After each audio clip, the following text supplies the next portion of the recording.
نحمده ونصلي على رسوله الكريم أما بعد فأعوذ بالله من الشيطان الرجيم بسم الله الرحمن الرحيم رب اشرح لي صدري ويسر لي أمري واحلل عقدة من لساني يفقهوا قولي السلام علیکم ورحمۃ اللہ وبرکاتہ۔ اللہ سبحانہ و تعالی ہمیں دین دنیا اور آخرت کی بھلائیاں اور کامیابیاں عطا فرمائے، آمین۔ تو آئیے بسم اللہ کرتے ہیں اللہ سبحانہ و تعالیٰ سے بات چیت کے سلسلے کی۔ سورہ انعام کی آیت 76 to 79 میں ہم دیکھیں گے کہ حضرت ابراہیم علیہ السلام کس طرح مشرکین کو یہ باور کروا رہے ہیں کہ ان کا عقیدہ غلط ہے۔ چنانچہ جب ان پر رات چھائی تو انہوں نے ایک ستارہ دیکھا، کہنے لگے یہ میرا رب ہے۔ پھر جب وہ ڈوب گیا تو انہوں نے کہا میں ڈوبنے والوں کو پسند نہیں کرتا۔ پھر جب انہوں نے چاند کو دیکھا تو کہا کہ یہ میرا رب ہے، لیکن جب وہ بھی ڈوب گیا تو کہنے لگے اگر میرا رب مجھے ہدایت نہ دیتا تو میں یقیناً گمراہ لوگوں میں شامل ہو جاؤں۔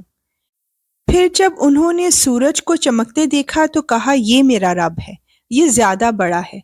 پھر جب وہ غروب ہوا تو انہوں نے کہا اے میری قوم، جن جن چیزوں کو تم اللہ کی خدائی میں شریک قرار دیتے ہو میں ان سب سے بیزار ہوں۔ میں نے پوری طرح یکسو ہو کر اپنا رخ اس ذات کی طرف کر لیا ہے جس نے آسمانوں اور زمین کو پیدا کیا ہے، اور میں شرک کرنے والوں میں سے نہیں ہوں۔ اللہ اکبر۔ بے شک اللہ کی بنائی ہوئی چیزیں اسی کی خدائی میں کیسے شریک ہو سکتی ہیں۔ آیت 80 to 82 میں ہم دیکھیں گے کہ جو اللہ تعالیٰ سے ڈرتا ہے وہ کسی اور سے کیوں نہیں ڈرتا۔ اور پھر یہ ہوا کہ ان کی قوم نے ان سے حجت شروع کر دی۔ ابراہیم علیہ السلام نے ان سے کہا کیا تم مجھ سے اللہ کے بارے میں حجت کرتے ہو جبکہ اس نے مجھے ہدایت دے دی ہے؟ اور جن چیزوں کو تم اللہ کے ساتھ شریک مانتے ہو میں ان سے نہیں ڈرتا کہ وہ مجھے کوئی نقصان پہنچا دیں گی، الا یہ کہ میرا پروردگار مجھے کچھ نقصان پہنچانا چاہے تو وہ ہر حال میں پہنچے گا۔ میرے پروردگار کا علم ہر چیز کا احاطہ کیے ہوئے ہے، کیا تم پھر بھی کوئی نصیحت نہیں مانتے؟ اور جن چیزوں کو تم نے اللہ کا شریک بنا رکھا ہے میں ان سے کیسے ڈر سکتا ہوں جبکہ تم ان چیزوں کو اللہ کا شریک ماننے سے نہیں ڈرتے جن کے بارے میں اس نے تم پر کوئی دلیل نازل نہیں کی ہے۔ اب اگر تمہارے پاس کوئی علم ہے تو بتاؤ کہ ہم دونوں فریقوں میں سے کون بے خوف رہنے کا زیادہ مستحق ہے۔ حقیقت تو یہ ہے کہ جو لوگ ایمان لے آئے ہیں اور انہوں نے اپنے ایمان کے ساتھ کسی ظلم کا شائبہ بھی آنے نہیں دیا، امن اور چین تو بس انہی کا حق ہے، اور وہی ہیں جو صحیح راستے پر پہنچ چکے ہیں۔ بے شک یا رب العالمین، اے اللہ ہمارے دلوں میں ہر خوف سے بڑھ کر اپنی ناراضگی کا خوف پیدا فرما دیجیے۔ آیت 83 میں بتایا جا رہا ہے کہ انبیاء علیہ السلام ظہور نبوت سے پہلے بھی گناہوں سے محفوظ رہتے ہیں۔ یہ ہماری وہ کامیاب دلیل تھی جو ہم نے ابراہیم علیہ السلام کو ان کی قوم کے مقابلے میں عطا کی تھی۔ ہم جس کے چاہتے ہیں درجے بلند کر دیتے ہیں۔ بے شک تمہارے رب کی حکمت بھی بڑی ہے، علم بھی کامل ہے۔ بے شک یا رب العالمین ایسا ہی ہے۔ آیت 84 to 87 میں انبیاء اکرام کے پیارے ناموں کا خوبصورت گلدستہ آپ سب کے لیے پیش ہے۔ اور ہم نے ابراہیم علیہ السلام کو اسحاق علیہ السلام جیسا بیٹا اور یعقوب علیہ السلام جیسا پوتا عطا کیا۔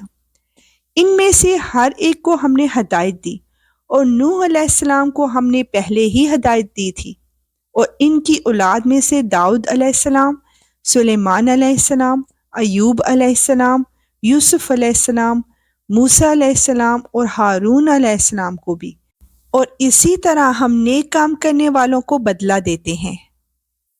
اور زکریا علیہ السلام، یحییٰ علیہ السلام، عیسیٰ علیہ السلام اور الیاس علیہ السلام کو بھی ہدایت عطا فرمائی، یہ سب نیک لوگوں میں سے تھے۔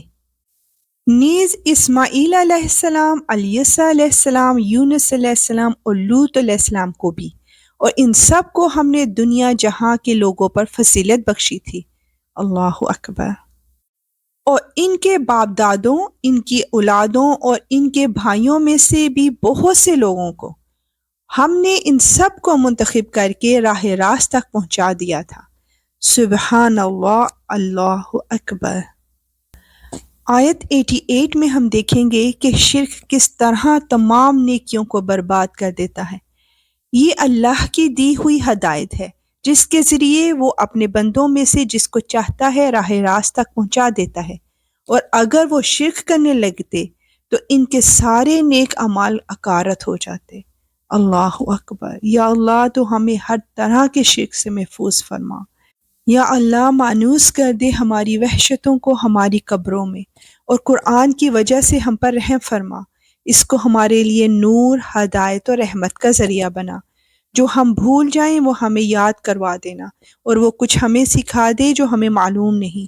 دن کی گھڑیوں میں، رات کی گھڑیوں میں تلاوت کی توفیق عطا فرما، اور اس کو ہمارے لیے دلیل بنا دے۔ آمین یا رب العالمین۔ انشاءاللہ ملیں گے نیکسٹ آیات کے ساتھ۔ اب اجازت، وآخر دعوانا ان الحمد للہ رب العالمین۔ سبحانک اللہم وبحمدک، اشہد ان لا الہ الا انت،